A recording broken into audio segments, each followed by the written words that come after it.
Olá, pessoal. Uma satisfação estarmos juntos novamente aqui com essas mentes pensantes do agro. Obrigado pela companhia de vocês. Obrigado por todos aí que têm nos acompanhado nesse projeto que tenta levar inteligência para o agro, tenta aumentar nosso grau de cognição, né, para a gente tentar buscar novos horizontes, novos patamares de operação nesse nosso negócio apaixonante que é o agronegócio nacional. E hoje temos aqui um amigo, um convidado. Sempre os convidados são muito especiais, mas cada dia vai melhorando a safra aqui, viu, Pacheco?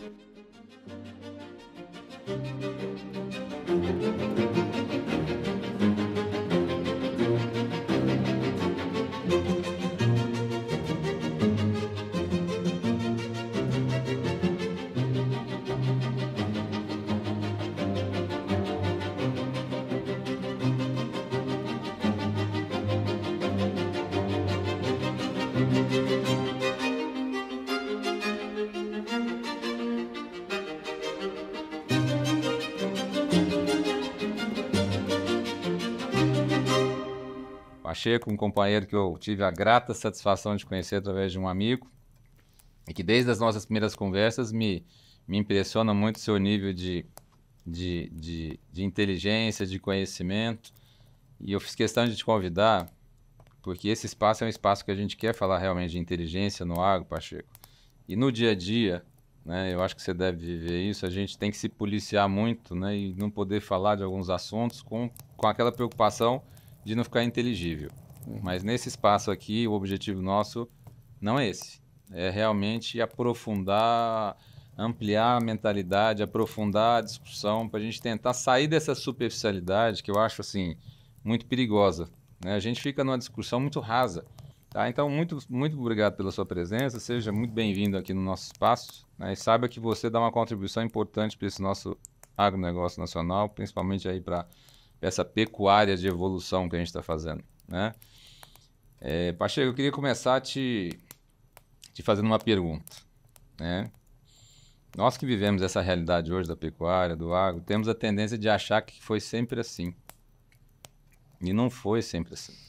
O Brasil, de muito pouco tempo atrás, era um país importador de alimentos, importador de arroz, importador de carne, ainda um grande importador de leite, né?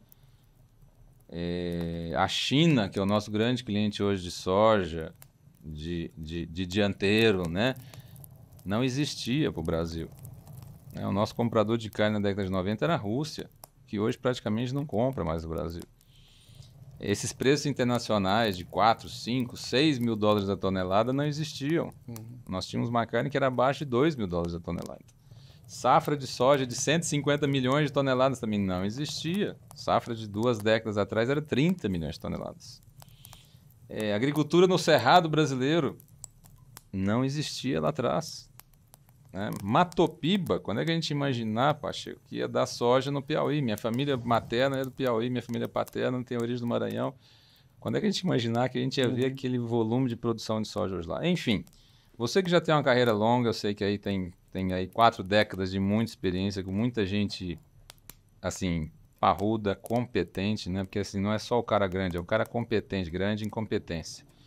Me conta um pouco, fala um pouco dessa trajetória sua e do que você viu lá atrás, por onde você passou e o que você está vendo hoje. Nos ajuda a entender isso.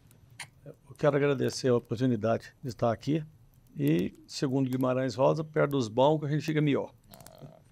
Bom, nossa trajetória começou lá, eu formei em 84 e coincidiu com a evolução da Embrapa, que começou um pouco antes disso aí, encabeçando ela o ministro Arnold Paulinelli, que fez toda essa diferença para o Brasil. Estou muito grato a ele, hein? Enquanto nós mandávamos os nossos mestres e doutores ser formados fora, ele começou a fazer isso aqui dentro, a Embrapa, uma grande contribuição. Isso fez com que o Brasil acordasse para o potencial dele. Você pega, o Brasil demorou 501 anos para produzir 100 mil toneladas, 100 milhões de toneladas. Mais 12 anos, 200 milhões. 8, 300 milhões. Olha a velocidade, né? E o negócio vai crescer e vai melhorar. E nós temos que estar tentando assim, por que nós estamos assim hoje, onde é que nós vamos estar daqui 10 anos, 20, e como nós saímos. Então, essa leitura do passado é extremamente importante. Sem dúvida, Pacheco. A gente achava que a produção a fome, ela era constante, sempre ia crescer mais, que a população ia crescer. Hoje você tem novos estudos que a população não vai chegar a 10 bilhões. Aliás, isso aí é uma observação importante pelo seguinte. O Brasil, apesar de ser um país da mesma idade dos Estados Unidos, são duas nações de idade diferentes. E nós temos um déficit aí de pelo menos um século, quando a gente fala em desenvolvimento, né?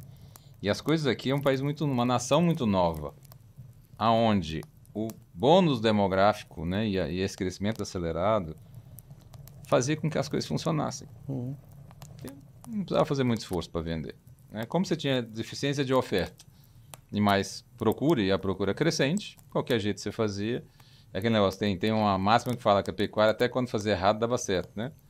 E agora até quando você faz certo fica difícil você ter resultado. Pode dar errado. Exatamente, pode dar errado. Então, eu fico pensando o seguinte, isso que você falou é muito sério e a gente tem que começar a pensar porque os múltiplos são grandes, só que o aumento de custo é grande, a sobrevalorização de ativos é grande, nós estamos com o ativo terra sobrevalorizado, nós estamos com o ativo insumos sobrevalorizado, estamos com margens decrescentes, né?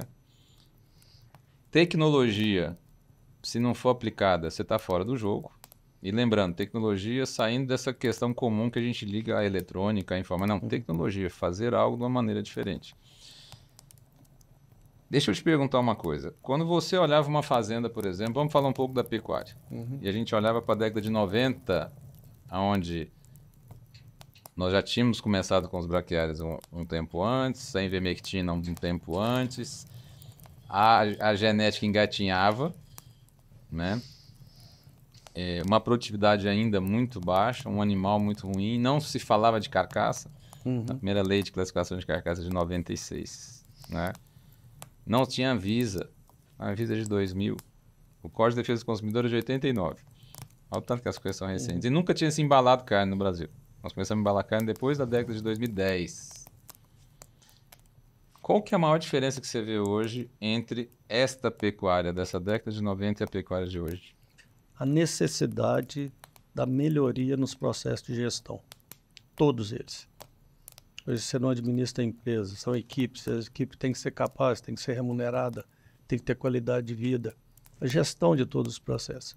O agro, ele pode ser destrinchado, estratificado em vários itens, em vários índices, e precisa ser.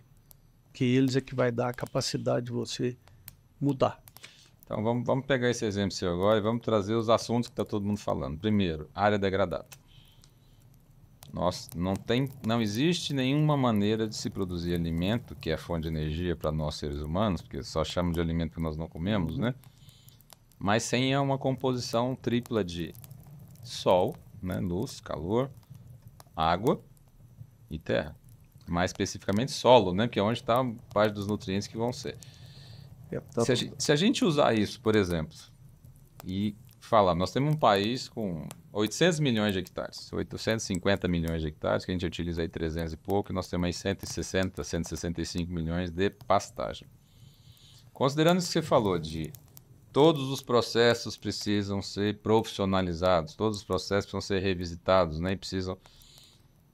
Você concorda que nós temos uma grande oportunidade na mão quando a gente fala de usar o mesmo espaço físico ou até um espaço físico menor de um ativo que está sobrevalorizado, produzindo um volume de massa seca maior, colhendo isso de maneira mais eficiente, melhorando a eficiência desse animal para que ele seja... Ela é uma máquina conversora, ele come um capim e transforma em proteína, em carne. Olha que animal bondoso.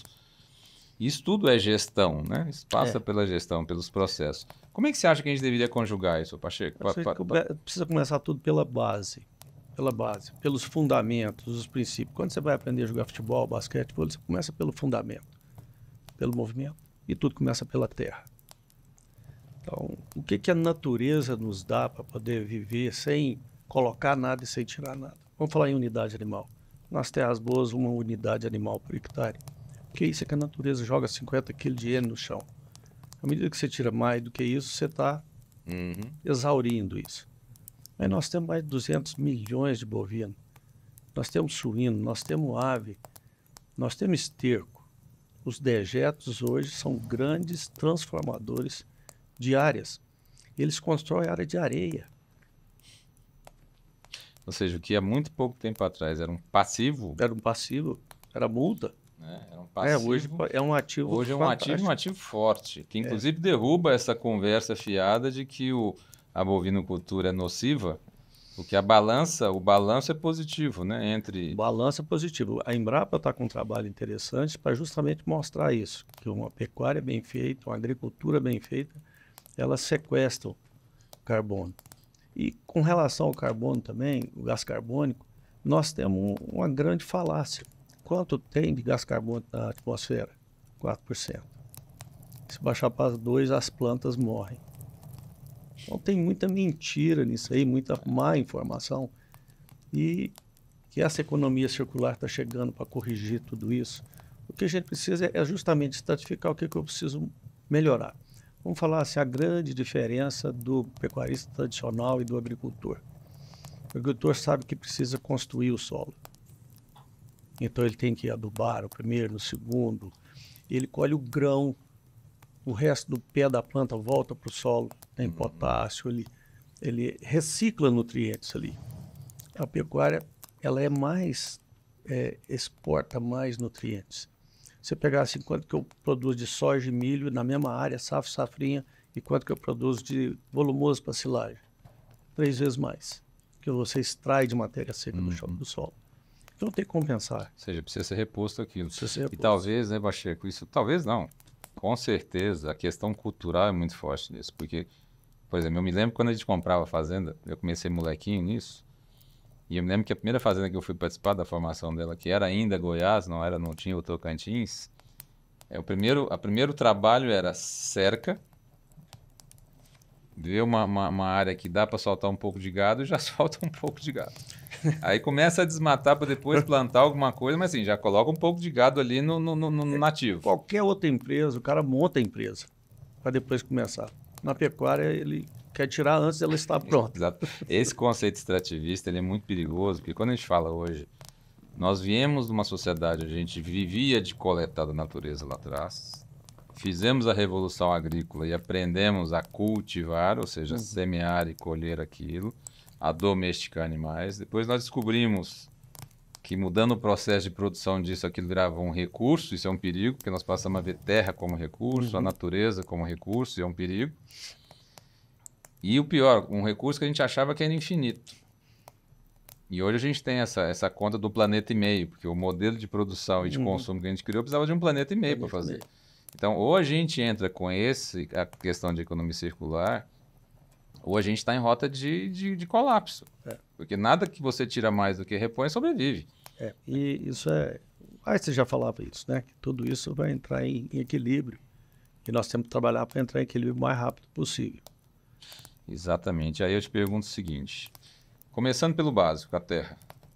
Essa questão hoje que se discute, porque assim, a gente não tinha a opção da utilização dos químicos. Eu tenho até mania, eu tenho uma brincadeira que eu falo que a penicilina salvou a gente num século, talvez mate a gente no outro. Porque quando a gente descobre uma nova tecnologia, a gente não consegue calcular naquela hora qual que é o impacto dela. Por exemplo, a gente não sabia que a modificação genética do trigo ia aumentar em 300% o índice de glúten. Nós só descobrimos depois. Nós começamos a fumar, não sabia que dava câncer.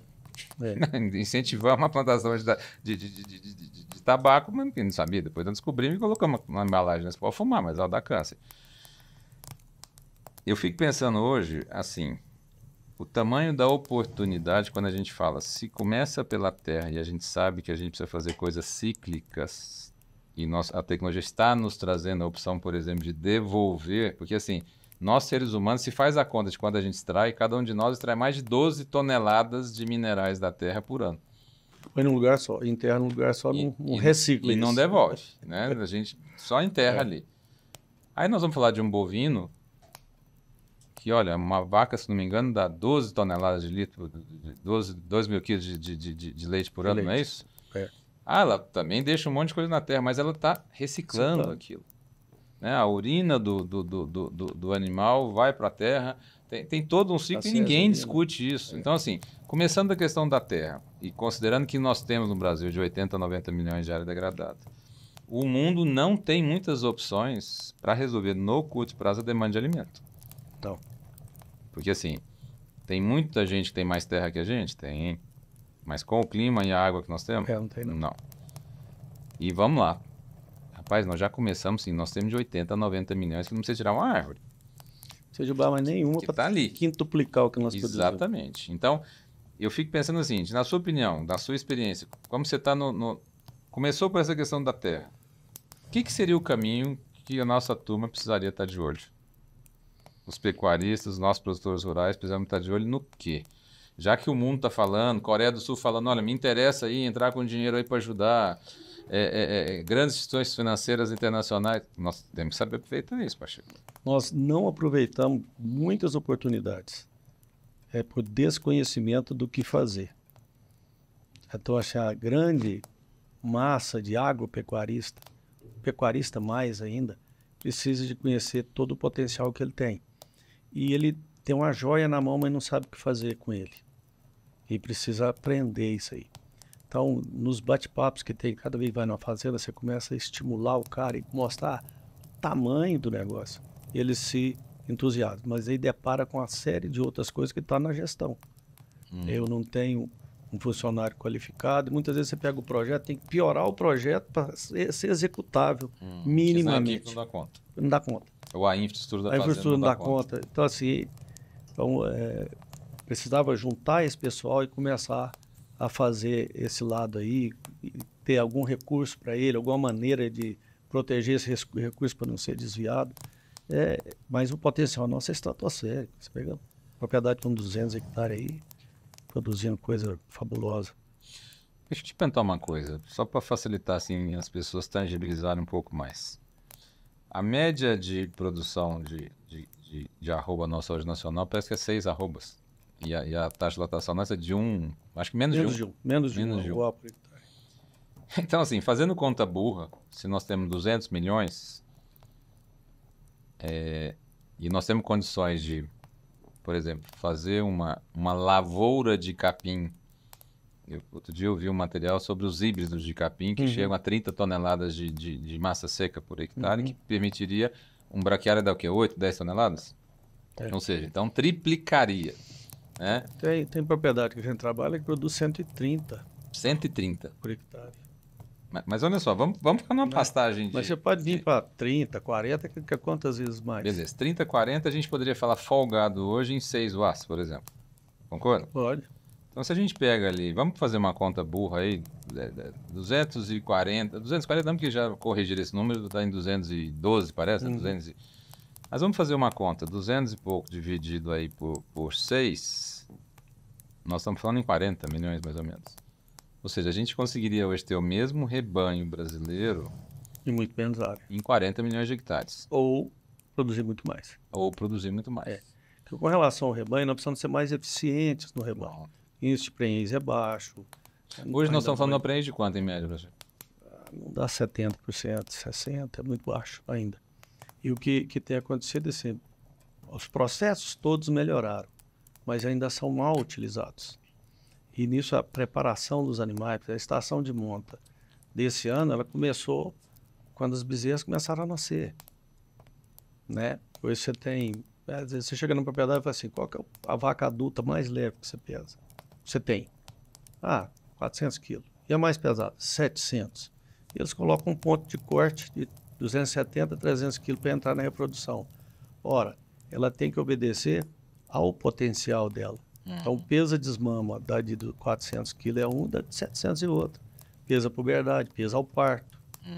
Né? Então, nós temos que construir esse animal. Isso no suíno já está lá há muito tempo. Nos outros comércios já estão isso aí. Qual que é o potencial desse ponto? E a pecuária ainda está lá atrás. E isso é mais sério ainda quando a gente calcula o tempo de ciclo de um bovino com o tempo de ciclo de um suíno com o tempo de ciclo... Quando você faz conta para ver a parte de suplementação, o tempo é o que mais impacta no resultado. Então, eu gostei disso, olha só. Se nós estamos falando que... O que seria eficiência? produzir mais com menos. Mais com menos. Beleza. Então, vamos olhar o animal como uma máquina conversora. Nós não conseguimos comer capim, né? Uhum. Não Não. conseguimos comer picanha. Contra, Melhor, né?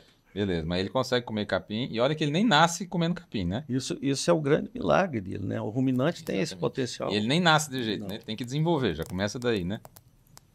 Os Tem primeiros... 4 estômagos, o primeiro é só leite. Então, olha só, que demora ali o quê? 3, 4 meses para ele desenvolver.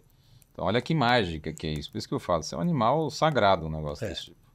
Então, você imagina o seguinte, se eu tenho uma máquina conversora, vamos falar que esse boi ou essa vaca é uma máquina conversora de capim em carne ou capim em leite. Ou seja, duas excelentes fontes de proteína que podem virar várias coisas, hein? Beleza. Se eu tenho um ambiente mais bem preparado, e saio de uma massa seca de 10 para 30. Se eu tenho um manejo deste ambiente mais eficiente, que eu estou trazendo gestão para me manejar e colher esse capim com mais eficiência com estes animais. Se eu tenho um animal geneticamente melhorado, porque a genética nos trouxe a facilidade de quê? Capacidade preditiva. De melhorar. Né? Previsibilidade, ou seja, já antecipar algumas coisas. Olha que beleza, hoje eu poder descobrir que no nascimento do bezerro, eu já descubro se esse bezerro não vai virar. Eu posso fazer Até muitas doenças um teste já consegue ali.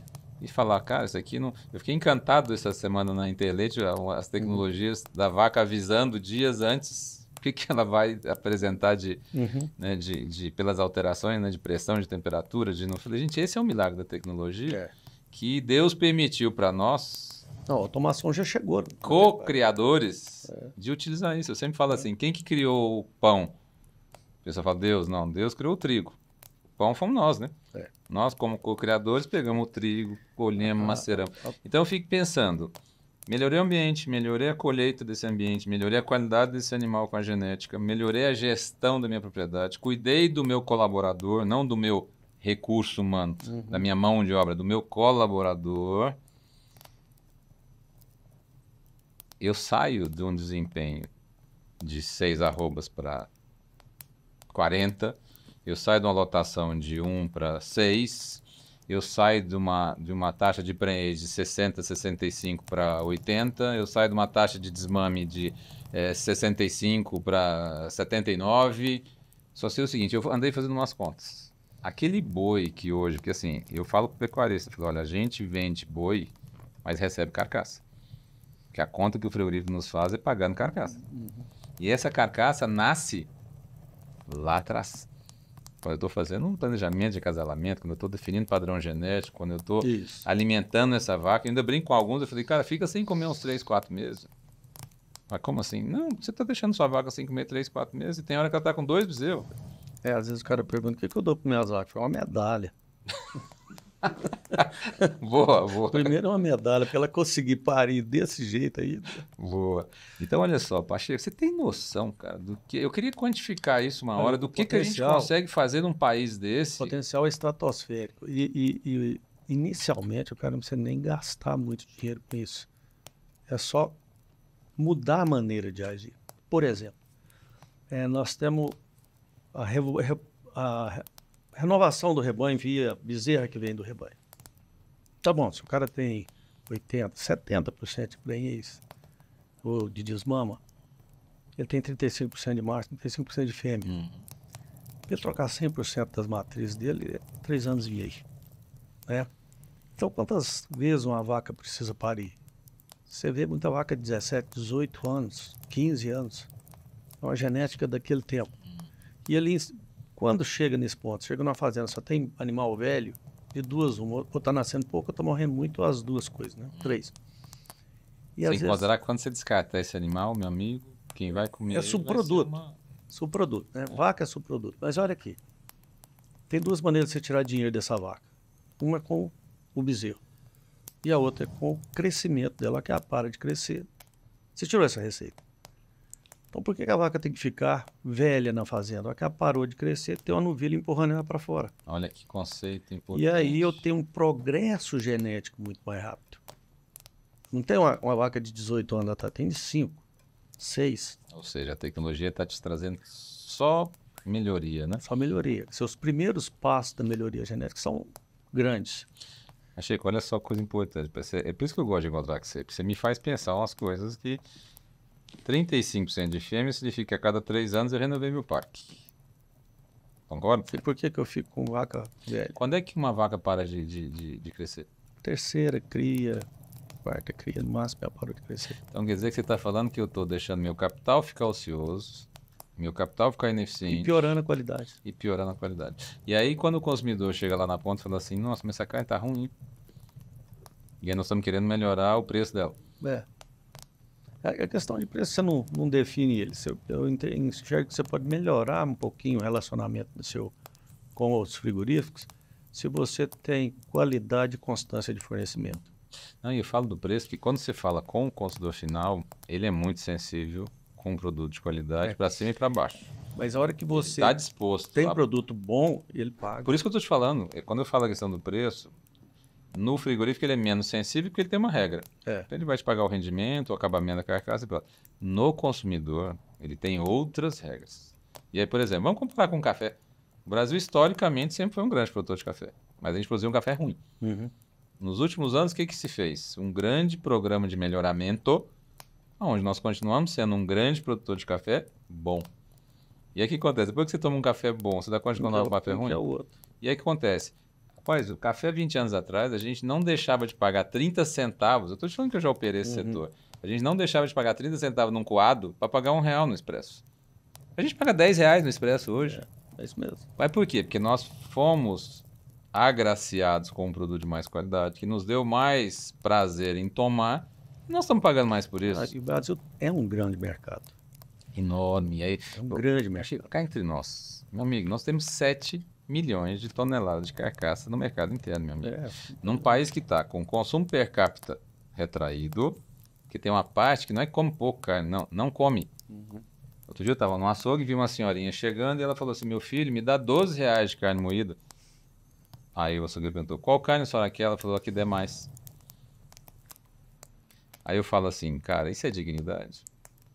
E a gente poderia ter um produto preparado para essa consumidora que não precisaria moer qualquer coisa para ela ali, tá? Porque hoje o que acontece? Como o açougue recebe hoje uma carcaça de qualidade ruim, principalmente esse açougue pequeno, aonde essa senhora está indo, porque essa senhora está indo num açougue de bairro. O açougue de bairro está comprando de um matador, não é nem um frigorífico, que faz rota, ou do marchand, que está entregando uma carcaça ruim para ele, porque ele não conseguiu comprar um boi bom, um animal bom. Tem como você tirar alguma coisa boa de algo ruim? Por exemplo, o que o pecuarista não tiver embarcado no boi, quem vai bater tem jeito de tirar? Não tem. E o que o abate entregou pro açougue, a única opção que ele tem é fazer a toalete, é limpar aquilo. Na hora que ele acabar de limpar, o que vira? Existe a carne de primeira, a carne de segunda. É o boi de primeira, boi de segunda. Eu Ele gosto é todo muito bom. dessa. E outra coisa, você concorda que às vezes a gente fica discutindo, eu acho que uma das miopias que a gente tem de mercado, eu estou dizendo que a gente está trabalhando um projeto para integrar essa cadeia. Você tem me acompanhado já tem um tempo. E a gente quer o seguinte, primeiro, perguntar para o consumidor o que ele quer comer, para a gente preparar aquilo. Porque se ele quiser um boi de 18 meses, por que eu vou fazer de 30? Se ele quiser uma fêmea, por que eu vou mandar um macho para ele? Então, primeira coisa. Segundo, a gente vem com essa história de cortes, e aí, por exemplo, a picanha não é um corte brasileiro. Picanha é um corte argentino. Né? E aí, por exemplo, será que eu quero comer contra picanha, alcatra, ou eu quero comer carne de churrasco macia? Churrasco macia. Então, aí a gente tem que começar a doutrinar o seguinte, olha, talvez eu consiga dar um corte diferente aqui de uma carne de churrasco que vai ser macia. Inclusive, eu posso selar ela, tá? Posso medir e colocar um selo, 3, 4 ou 5 selos aqui. Eu acho que nós precisamos, a pecuária, de uma maneira geral, ela precisa fazer o que a lata de massa de tomate fez, o que o leite a gente come lá de condensado faz, criar o consumidor de um produto melhor. E o que técnicos nós temos que fazer com os clientes nossos? Nós temos que preparar eles com uma nova vida. Não é ele está amarrado no negócio e não está vendo algumas coisas e essas dificuldades que o mercado está passando para ele. Por exemplo, essa crise que aconteceu ano passado, essa baixa, isso tudo é previsível. Cada 10 anos você tem um baque desse. E quanto se preparou para isso? Você pode fazer poupança no solo, você pode fazer poupança de alimento, ficar 1, 2 anos sem usar isso. Explica um pouco essa poupança no solo aí, Pacheco. Você tem elementos pouco móveis no solo, por exemplo, fósforo, potássio, você pode estar colocando. Eu preciso de 20 pontos de fósforo, não ter limitante, ele não ser limitante. Põe 25, 30 e mantém aquilo alto. Quando eu vou ter um ano, você está vendo, 10 anos atrás aconteceu, o preço da roupa está chegando no preço internacional, não vai subir mais, os insumos estão estratosféricos, mas se eu tenho isso guardado, eu posso ficar um ano sem usar. E você estocou ele não é porque o preço estava mais baixo. E a mesma coisa comida. Eu posso estocar comida nas vacas gordas. É uma poupança, é uma segurança que você tem. Aliás, Pacheco, uma outra miopia que eu tenho. Toda a parte interna da fazenda é uma receita de bolo lá para dentro. Que você tem que interagir com o clima, tudo. A parte de comércio fora. E depois você tem as grandes crises que vão chegar de qualquer jeito. Que nós temos que crises são cíclicas. São cíclicas. Elas vão ter sempre nesse intervalo de 10 anos, você tem umas pequenas crises, tá bom? Mas essas grandes, a cada 10 anos está aí. Agora deixa eu te perguntar uma coisa. Você falou uma coisa importante que eu acho que é outra miopia perigosa do setor. Eu fico quantos meses embarcando peso no animal? Meses. E aí não fiz um bom planejamento de pastagem, de lotação, E aí estou esperando sempre aquela questão especulativa que nós temos, que sempre vai subir, né? Uhum. Fico esperando. Né? Não, vai subir. Vai subir. Quando você fala assim, cara, tem uma coisa que você tem certeza que você tem que pagar, não é? Eu sempre falo que a única certeza em qualquer empresa é custo. Receita é uma promessa, que a gente não sabe nem quando vai vender e por quanto vai vender e se vai receber. Mas quando você compra, você já sabe que comprou tanto, portanto, e que vai ter que pagar na data que você colocou. E aí o que acontece? Parou de chover mais cedo. Não calculei. Cara, você está pagando com o quê, hein? Olha, desde que eu nasci, a seca está aí. Mas sabe que até hoje tem gente que descobriu que esse ano vai ter seca. Não, mas não a seca vai ter El Niño, né? Mas assim, sempre teve. E você vai poder manejar o seu pasto bem, como ele precisa, respeitando a fisiologia do capim, que pode te entregar o máximo quando você tiver comida sobrando, guardada. Certo? Porque você não sabe se vai ter veranico. E se tiver, eu tenho que aliviar, manejar o pasto bem, que você perdeu a mão no pasto, aquele ano você perdeu. E vai chegar numa situação mais... Aí nessa era coxo. Coxo. Mas você vai tirar o excedente. Tá. Qual categoria que eu vou fazer olha isso? Só, quanto custa hoje, só para me fazer essa conta, quanto custa hoje o quilo desse alimento? Depende. Por isso que eu falei do solo lá atrás. Então, vamos colocar na melhor e na pior das hipóteses. Você pode fazer uma silagem de R$70 a tonelada, que é mais barato do que o pasto. Você tem uma propriedade que estão trabalhando que eles me tomaram os pastos. Por quê? É mais barato hoje eu produzir pôr no coxo do que ter o pasto. Então, eles reduziram a minha área de pasto só para me adaptar aos animais. Porque a capacidade nossa de produção é tão grande que é mais barato eu fazer e guardar. Mas a brincadeira que eu queria fazer com você é o seguinte. Fala o valor para mim de uma tonelada de volumoso aí. Mas pode ser de 500 a 70, 80 reais. Quanto custa uma tonelada de carne? Então paga demais. É isso que eu quero falar, porque gente, quando a gente não faz nem pasto e nem o alimento de segurança, com o que nós vamos pagar a conta? Primeira coisa com carne, porque começa a perder peso. O animal vai desembarcar. É esse planejamento. Tem um professor Adilson fala um negócio bacana que é assim, você tem um sucesso lá, você precisa fazer um negócio chamado balanço de massas. O que é isso? Quanto que a minha propriedade é capaz de produzir de alimento? Capim, silagem, feno, o que for. Conhecendo as condições climáticas e edafológicas, você consegue prever isso aí. Quando choveu, temperatura... Janeiro, fevereiro, março, o ano inteiro. Por outro lado, você tem que pegar os animais e fazer a mesma coisa. Qual que é o crescimento que eu quero que esse animal tenha em peso? Qual que é a demanda? Cada quilo que ele está pesando a mais, ele vai comer mais. Né? E vai chegar numa hora que você, eu tenho alimento e o meu animal vai passar aqui. E eu tenho que ter guardado. Na hora que você faz isso, você dá conta de fechar a conta do ano. E você pode conhecer o seu resultado antecipadamente. Né? Então o que precisa é fazer isso. É uma indústria a céu aberto. Sem dúvida. E eu estou aqui pensando, você vai falando, eu vou ficando encantado com isso, de ver a quantidade de oportunidade que tem. E assim, quanto mais tempo o cara demora a enxergar isso, que eu preciso construir esse solo para fazer, e olha que nos solos de baixa qualidade, com muita areia, pouca argila, a pecuária pode fazer mais pela agricultura do que a agricultura pela pecuária, pela construção do solo, certo? E essa simbiose das duas é Poderosinho. é poderosa. Não, e olha só, eu tô aqui matutando o que você está falando e pensando o seguinte, a gente tem mania de falar que o ativo mais caro que a gente tem é a terra, depois os animais, né? Depois os animais, depois a Pra boia. mim, o ativo mais caro que nós temos é o ter de tempo, meu amigo. É. Porque desses aí, o único que não é recuperável, que o solo eu vou lá e recupero, Não, o tempo. o animal repõe e o tempo.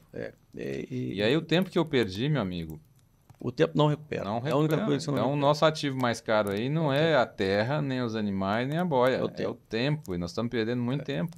E aí, por exemplo, a gente usa o tempo de acordo com o quanto a nossa mente está preparada para a utilização desse tempo. Aí, sem o conhecimento, tem como aplicar isso? Não. E aí eu fico pensando em outra coisa. Sem querer ser pessimista, a chance do pequeno permanecer nesse setor é baixa. É baixo. Ele tem que ser duro na queda. É baixa. Porque assim, eu vejo um tipo de produção viável, porque é o seguinte, à medida que as propriedades se aproximam das áreas metropolitanas, que é onde tem o maior consumo, o valor do ativo terra sobe muito. Então inviabiliza propriedades de grande porte. E viabiliza propriedades de menor porte. Que se a gente entrar com um sistema de produção intensivo, a gente consegue fazer uma boa produção naquilo ali. Só que o nível de conhecimento e de gestão do cara tem que ser mais afinado. Tem que ser mais afinado. E eu tenho minhas dúvidas se ele vai conseguir fazer isso. Depende dessa sucessão de geração, o que vai acontecer. Porque a sucessão demora décadas, né? Não é rápido. Pronto, isso é uma outra coisa importante que Demora você chegou. décadas. E não é... Muitas vezes ele é herdeiro, mas não é sucessor. Isso é uma coisa importante. A herança é natural. Sucessão é escolha. Sucessão é Do escolha. sucedido e do sucessor. E muitas vezes o sucessor, ele foi mal informado ou foi mal estimulado sobre o negócio. Quem está na ativa lá, ele fala mal do negócio, ele tem dificuldades e ele faz propaganda negativa. Isso é muito usual no nosso setor, né? O cara fala mal do negócio a vida toda e quer que o filho assuma. Mas você falou mal a vida toda. E muitas vezes dificulta a entrada do filho. Essa sucessão ela tem que ser muito preparada. E a sucessão na pecuária é muito tardia, né, Pacheco? Tardia. Isso é outra coisa que a gente tem que estar atento. Eu acredito, sim, eu sou muito idealista. Eu gosto de sonhar com um amanhã melhor. Então eu fico pensando o seguinte: nós estamos nos adensando em regiões metropolitanas, porque nós descobrimos que viver em cidade é melhor. Não tem como viver sem alimento. E não tem como sobreviver sem proteína. Você pode escolher a proteína, mas não se abster do consumo de proteína, porque senão o bloco de carbono aqui não fica de pé. Eu acredito que tenha uma oportunidade da gente. Os grandes já encontraram o modelo deles. Eu acho que eles estão... Os pequenos podem encontrar um modelo se eles se agregarem e puderem contar com estruturas de apoio, como é que a gente vem conversando de fazer. Mas mesmo assim eles vão precisar de um grande apoiando. Porque, por exemplo, atividade de cria. Eu, particularmente, não acredito em propriedades de cria com menos de 400, 500 matrizes. Que eu acho que fica difícil para ela ficar rentável. Estou errado? Não. Então, já não pode ser um negócio muito pequenininho, porque na hora que eu falo de um negócio de 400, 500 matrizes, não é um negocinho de pouquinho dinheiro. Não. Tá? Pecuária não é de pouco dinheiro. Não, ela é intensiva e lenta, né? Ela é intensiva, ela precisa ser intensiva, a melhoria dela é lenta, ela precisa de investimentos em automação, e isso vai dinheiro. Por isso que eu falo o seguinte, olha, uma das coisas que eu tenho trabalhado, Pacheco, eu tenho minhas dúvidas se a gente tem que vender semente, fertilizante, consultoria, brete, se tem que vender sêmen, se tem que vender... Eu tenho minhas dúvidas. Talvez a gente tenha que vender taxa de prenhez, taxa de desmama, lotação... Soluções, né? Soluções. E aí sim, porque é o seguinte, por exemplo, por que... Vamos falar, nós temos um valor bruto de produção de mais de 1 trilhão. Mas temos um plano de safra de 300 e pouco. Então já estamos descobertos em 600, 700. Parte disso vem da poupança que nós temos, Uhum. da reserva. Outra parte, meu amigo, vem do, do doido que vai trabalhar e pega de cá e passa para lá e vai embora. Do risco. Pronto, aí você chegou onde eu queria. Meu amigo, o que faz o dinheiro ficar caro não necessariamente é a taxa de juros, e sim o spread que se coloca, e o spread é proporcional ao risco. Se eu estou num setor onde o cara é fraco em documentação, tem uma contabilidade ruim, ou seja, ele é ruim de controle, ele não tem governança, ele não tem uma... Aí ele é fraco de gestão, o ciclo é longo. Ah, como é que esse dinheiro vai ser barato? Não vai ser. Agora, eu fico pensando assim, se eu tenho hoje o ativo de garantia de terra, e eu tenho o conhecimento, eu tenho pachecos que podem vir para minha propriedade, e ao invés de eu ter uma propriedade de 400 matrizes me dando 150 mil reais de lucro líquido em bezerro, falando só do bezerro, eu posso ter aquela mesma propriedade, com aquela mesma quantidade de hectares, desmamando 30% a mais de quilo de bezerro por vaca exposta, que ao invés de 100 e pouco, eu vou ter 250 mil. Estou dando um exemplo só para ficar mais fácil. Peraí, quando eu olho isso, eu falo, cara, eu tenho uma possibilidade de aumentar em um múltiplo de 2, né? Então, deixa eu te contar um pouquinho da minha história. Eu comecei fazendo zootecnia em Uberaba, depois fui para veterinária aqui em Goiânia. E nesse período eu fiz muitos estágios. E alguns deles que eu fiz foi no grupo Otávio Lage. E o doutor Otávio, naquela época, ele estava na zootecnia, foi veterinária. A zootecnia é um curso para daqui a uns 30 anos e tal. Quando terminou a veterinária, ele falou, vem cá que eu quero falar com você. Falou, aqui eu tenho veterinário, agrônomo, zootecnista, tem tudo aqui. Eu preciso de um veterinário diferente. O dinheiro é finito. E a fazenda são infinitos pontos que você tem que colocar o dinheiro. E eu não sei o que faz isso. Quando eu trago os especialistas, cada um puxa a sardinha para o lado dele. E às vezes é conflitante isso. Eu quero que você venha fazer seu generalista, seu clínico geral. O conflito vem de querer ter razão, né? Todo mundo quer ter razão. Então você vai ouvir todo mundo, depois nós vamos sentar e você vai nos orientar. E hoje esse profissional está fazendo falta. Nada contra o especialista, eles vão chegar lá na ponta. Mas a hora que um médico fala, ó, você vai no cardiologista, você vai no otorrino, é lá que você vai. Achei que tem um autor que eu sempre me incomodei muito, que eu gosto muito de ler, de estudar, sempre fui curioso desde menino, e eu acabei virando especialista em nada, né? Eu falei, o que eu sou, né? Mas aí eu vi um autor outro dia falando... Esse deu essa visão que você tem. Me deu uma coisa interessante, isso que o Walter Longo fala que nós estamos com falta de nexialistas, que é esse profissional que você falou. E aí eu falei, gente, que bom, eu tenho agora um nome, rapaz, sou um nexialista, né?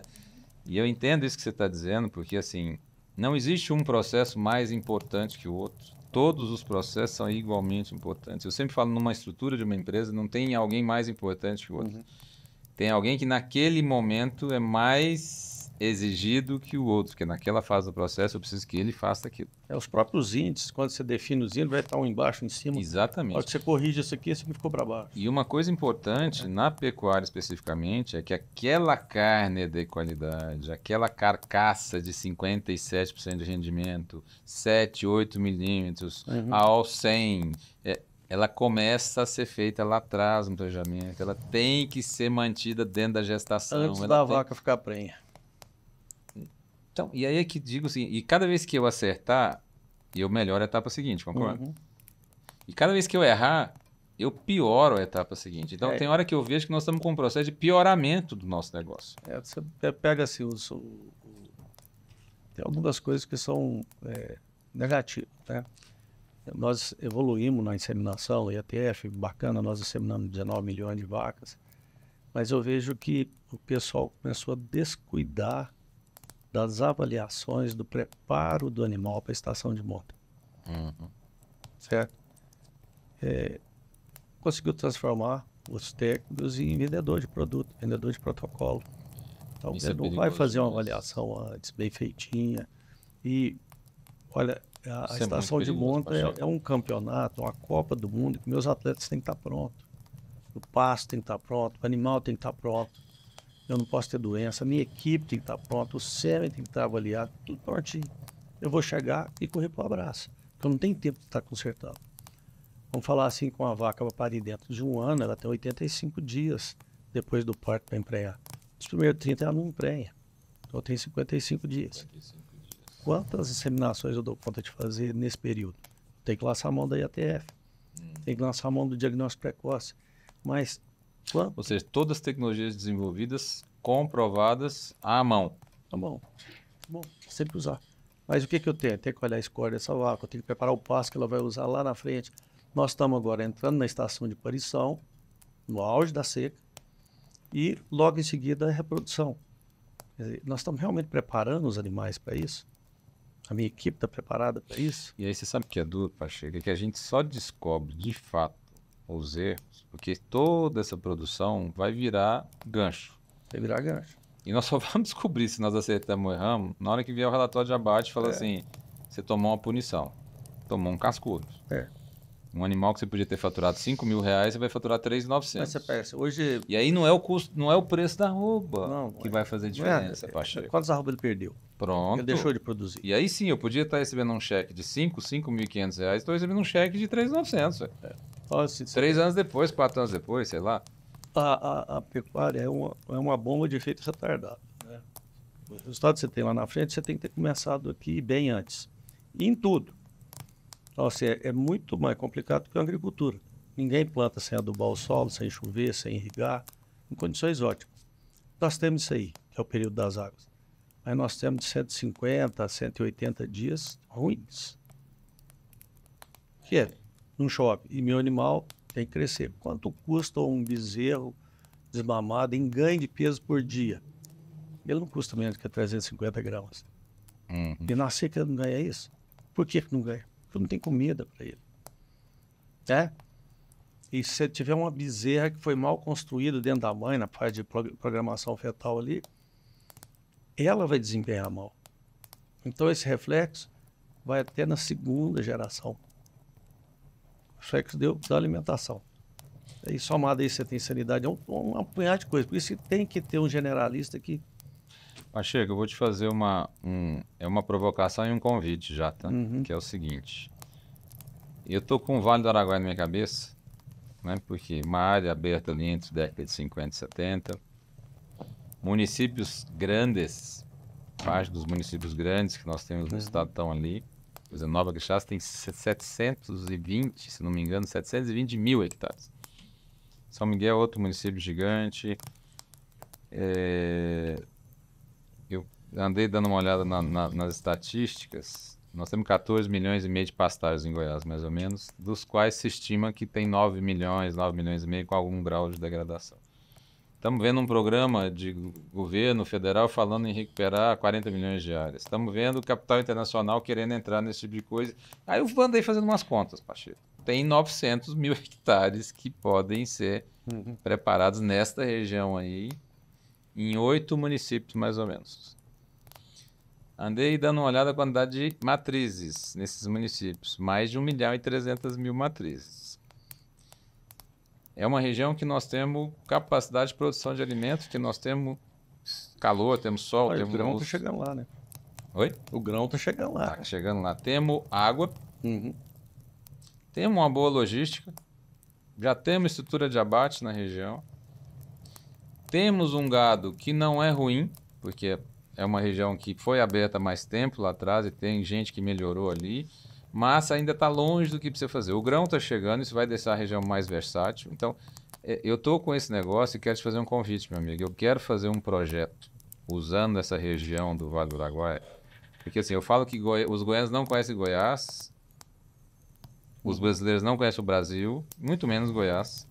E a gente tem que mostrar o seguinte, cara, que Goiás é um estado com um potencial imenso, com uma excelente capacidade de produção de alimento, com uma boa agroindústria montada, um grande exportador hoje, um grande produtor de várias commodities, uma posição geográfica invejável. Então, eu tenho comigo, quem quer fazer tudo não faz nada. Então eu pensei assim, vamos pegar uma região, então vamos pegar o Vale do Araguaia, vamos pegar e eu tenho parceiros que conseguem nos colocar, porque como nós temos um dos nossos parceiros um projeto que fornece diesel, não tem fazenda que roda sem diesel. Porque até a fazenda que não tem energia elétrica roda com diesel. Tem uma fazenda no Mato Grosso que eles gastam 1,5 milhão de diesel por ano. Então eu fico pensando, se a gente já está alimentando as rotas com Uhum. as fazendas com diesel, peraí, vamos alimentar com outras coisas. Então eu fico pensando, vamos tentar fazer um projeto integrado nisso. Você está convidado para a gente. Eu fiz já um estudo via satélite do que essa região está sendo hoje, em várias camadas. Estrutura viária, estrutura de armazenagem, estrutura hídrica, estrutura logística. Estou olhando agora a espacialização do rebanho. Estou que eu pegando a numérica acredito? de propriedades. Deixa eu te falar o que eu acredito que dá certo e eu topo. A recuperação dessas pastagens não pode ser só assim, adubo e pronto. Eu paguei meus estudos com esporte e a preparação, eu vou saltar tanto de altura, eu preparo para saltar aquilo ali. Mas eu não paro depois daquilo. Vou mais 2 centímetros, tá bom? Eu começo toda a preparação e vai. Então, nós vamos ensinar como colhe e continua colhendo. Eu reformar esse pasto, esquecer dele, eu não fiz nada. Eu encha ele, depois outro. Aí sim, essa atividade está bem. Se eu fiz isso aqui e não esqueci dele, ele vai ajudar a financiar outra área. O que via de regra pecuária esquece da área que ele reforma. Certo? Isso é importante. Então, assim, se o cara não aprendeu o conceito, ele vai esquecer. Não, já reformei, já gastei. Não. Vai continuar. E aí aquela área vai financiar ela. E aí o ideal é a gente pegar um grupo menor de pecuaristas que queiram fazer a ideia assim, não é menor ou maior. É quem quer fazer bem feito. É isso que eu estou falando. Um grupo menor que queira fazer. Eu estou falando menor para a gente ter condições de interagir e falar assim, vamos conversar, vamos fazer um negócio porque se o cara quiser, ele vai acontecer. Mas aí tem que mexer em toda a estrutura. A minha equipe tem que entender isso. Aqui é o momento de eu tirar o animal do pasto, aqui é o momento de eu voltar. O período de descanso do pasto ele muda durante o ano todo. À medida que aumenta a luminosidade, chuva, temperatura, esse período diminui, que produz muito em pouco tempo. Agora, o período de descanso é longo e precisa ser. E o gado que estiver acima da capacidade do pasto, eu tenho que estar tratando dele fora. Eu tenho que entender como é que isso aí funciona. Aí você vai correr para o abraço. Mas se for meia... É isso que eu gostei. Tem um local que a gente trabalha, o pessoal do banco foi lá fazer uma vistoria. Olhou, falou, isso é indústria aqui. Aí, e a comida? Tem que ir para 2 anos. Isso aqui, tem que ir para 2 anos. Isso aqui. Eu falei, eu mudei meu conceito de emprestar dinheiro. Você chegou... Eu quero isso. Eu te fiz esse convite de provocação porque... E usei o tema X milhões de hectares, porque eu estou pegando um tema que está global, uma demanda que é global, o mundo precisa disso. E estou tentando regionalizar uma solução para a gente falar assim, vamos fazer essa região virar um piloto e falar assim, pecuária de Goiás, dá para mudar a pecuária de Goiás inteira. Dá. Pecuária do Brasil, dá para mudar porque nós mudamos. Ó. Goiás nós mudamos, começamos por aqui. Brasil, dá para fazer em cada região dando sua contribuição. Por quê? No final do dia, tem muito dinheiro. Por quê? Porque o mundo ficou décadas acumulando capital. O dinheiro sem aplicação não serve para nada. Porque não é o dinheiro que gera riqueza. A riqueza é gerada por alguma atividade onde o dinheiro é aplicado. Nós temos uma atividade segura, muito mais segura que a agricultura. Nós temos garantias suficientes para fazer uma movimentação financeira distinta. Então, por que eu estou te dizendo isso? Porque como eu estou trabalhando muito nesse negócio de integração de cadeia, eu estou indo realmente de uma ponta a outra, estou estudando a distribuição de carne, o porcionamento de carne. Nós estamos conversando com profissionais que vão discutir a qualidade da carne pós-cocção, Pacheco. Você está doido? Mas por quê? Porque eu quero chegar numa hora para o capital e falar o seguinte, escuta, pode colocar R$1 bilhão aqui, que nós temos área para ser recuperada, nós temos know-how, nós temos animais para serem melhorados, nós temos uma cadeia de produção integrada, nós temos uma base de capacitação de mão de obra, e o seu capital está seguro, porque nós vamos manter os recebíveis seus aqui, tudo no mesmo ambiente. Deixa eu te falar um negócio da genética. A genética nossa é muito melhor que a gente sonha. É simples. Quando você pega aquele animal e joga ele no coxo, melhor resultado. O que ele está falando pra gente? Eu sou melhor do que isso. Cuida de mim. Olha aí, boa demais. Certo? Então, se você é via de regra, essa bezerrinho ruim, tá? Olha ali e cuida dele. Vai embora. Achei que eu te falar uma coisa. Eu precisava de uns 10 dias gravando, que seria direto. Pra gente colocar. Mas tem coisa que Você está convidado para ver aqui pertinho, lá assistir, olha aqui. E é simples. A equipe que toca lá é simples, mas faz o que pede. Nós vamos fazer o seguinte, já vai ficar um convite aqui. Nós vamos dar um... Nós estamos construindo já um projeto interessante no Vale do Araguaia, começando já por organização de rota, logística, analisando cada ponte, sabe? Envolvendo o poder público, porque lembra que quem cuida dessas vicinais é o município, e esses municípios precisam de ajuda também, porque... Ou seja, gente, nós temos que fazer um trabalho de entrelaçamento, né? Tem que olhar tudo, é clínico geral. Pronto, exatamente. Mas eu quero assim, você tá, não só, agora você estava convidado, agora você está intimado para estar nesse projeto, porque eu acredito, sinceramente, eu desde pequeno, eu sou filho de gente muito idealista, que são pioneiros, vieram para Goiás para industrializar o estado, e eu acredito, eu continuo sendo um sonhador, que o Brasil vai ter um protagonismo relevante ainda nesse mundo. E eu acho que esse protagonismo passa por 2 quadrantes: produção de energia, energias e biodiversidade. Porque isso são... A biodiversidade é uma conquista e que demora para você ter isso, e nós temos 20% da biodiversidade do mundo aqui. 2, a produção de energia passa por uma equação muito eficiente de utilização desses recursos, do sol, da água e da terra. E nós temos não só a oferta disso, como sabedoria para fazer isso hoje, know-how. Eu não penso que tem um lugar que tem esse potencial. Então, hoje eu acredito que nós agora efetivamente temos chance de sermos um protagonista relevante internacional nesse contexto. Eu não vou conseguir concorrer tecnologicamente com a China, e nem quero. Mas a China não vai conseguir concorrer tecnologicamente comigo neste quadrante do qual a gente dá conta de fazer. A própria China, como consumidor nosso, eu acho que ela tem os dias contados. Ela tem 6 milhões de hectares na África. Exatamente. É outro. Exato. Nós temos que captar então eu acredito o seguinte, nós temos chance, e isso passa, não é para o governo não, tá? Isso passa por nós. Meu pai sempre me ensinou o seguinte, meu filho não espera nada de governo, não, porque o governo deveria responder à nossa demanda de sociedade organizada. Então nós temos que nos organizar em blocos aqui, em grupos, que nós, como humanidade, nós só sobrevivemos porque nós aprendemos a andar em bando. Então nós temos que agora fazer o nosso grupo, pegar essas mentes brilhantes como a sua. Rapaz, cada vez que eu encontro, isso é uma satisfação. E já vai ficar... A recíproca é verdadeira, eu aprendo muito. Já vai ficar aqui o convite, porque assim, nós estamos construindo essa cadeia. Eu tenho muitas novidades para te contar da parte de distribuição de carne. Nós evoluímos muito com essa parte do projeto do outro lado. Trouxemos agora outro grupo de profissionais que já estão trabalhando. Então assim, nós já estamos fazendo uma ponta de demanda, tá? Porque eu quero agora que a gente prepare essas fazendas para serem originadoras de um produto que já está sendo demandado. Então, ou seja, a gente está querendo melhorar o desempenho de uma cadeia para poder redistribuir melhor esses resultados, tá?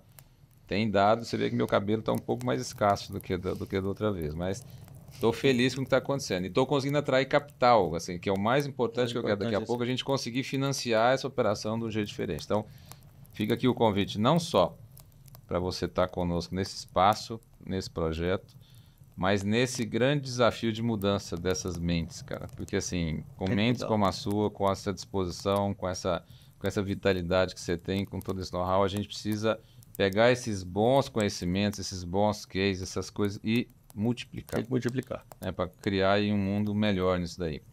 Eu queria assim, deixa uma mensagem para a turma, para a gente sensibilizar. Como é que a gente faz uma mudança dessa, né? Por onde nós temos que começar? Que recado você deixaria para essa turma?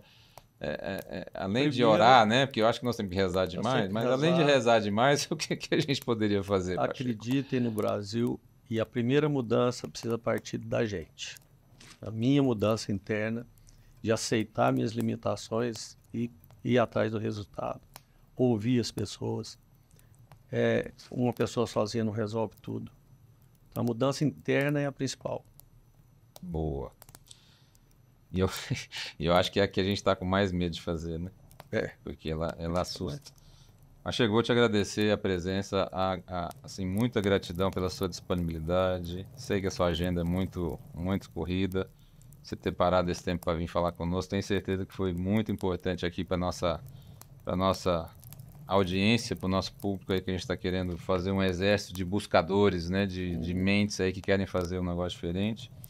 E está mantido o convite para a gente estar juntos. Nós vamos estar Vamos pilotar esses projetos juntos, vamos transformar esse nosso setor no que ele merece ser transformado, porque tem muita gente boa nisso e a função social nossa é importante demais. Melhorar isso. Nós não vamos melhorar a capacidade cognitiva da população se a gente não melhorar a qualidade da alimentação dessa população. E nós nunca vamos ser um país realmente humano se a gente não melhorar a dignidade de acesso ao alimento dessa população. E nós temos uma responsabilidade grande nisso daí. A outra coisa, gente, é o reconhecimento pelas ajudas que a gente tem. Né? Nós só estamos onde a gente está porque tem muita ajuda. Isso aí. Então, gratidão. E a vocês que nos acompanharam até o momento, eu agradeço. Vamos continuar juntos, construindo esse novo formato aí de mundo, de Brasil, de sociedade, onde a gente possa ser mais prósperos e felizes, tá bom? Obrigado a vocês e obrigado, meu amigo.